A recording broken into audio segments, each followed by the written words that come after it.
阿長毛啊，一入到你嘅辦公室咧，我就見到咧就比我哋公共圖書館咧就係更有書香味嘅。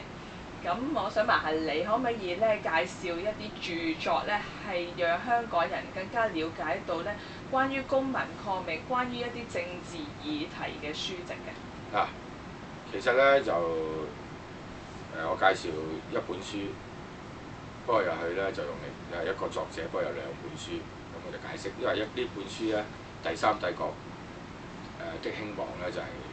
好多人睇過㗎啦，就係即係研究希特拉納粹德國嘅名著呢位美國記者就喺德國停留過嘅，咁咧就用好詳盡嘅資料寫咗一本即係點解希特拉會興起嘅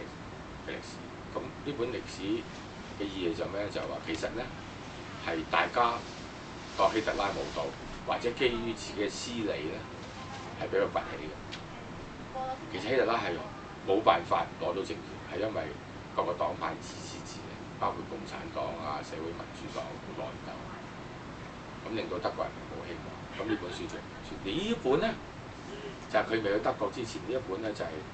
佢訪問甘地，叫做《甘地的怒氣：一個人的非暴力道路》。咁呢本亦都係名著，兩本名著。佢去完印度就去德國，但呢本咧就係記錄呢一個甘地點樣用不合作嘅環境係令到英國人跪低嘅。咁呢本書嘅好處就係咩？因為佢喺甘地嘅身邊，係即係親眼睇住咁樣寫。呢兩本都係佢嘅名著。咁呢一本咧就好多人睇，呢一本咧就冇咁多人睇。咁我呢本書咧就其實譯咗出嚟咧有兩個版本嘅，台灣嗰本咧就好貴嘅，我呢本係大陸版本嚟，都係同一本書。如果大家有興趣去睇咧，就睇一位即係飛升國際嘅名記者、名作家點樣近距離去睇呢一個甘地佢當年係點樣做。咁當然甘地其實唔係聖人嚟，係凡人嚟嘅。第二咧，佢唔係一定啱嘅。咁所以咧，我希望大家係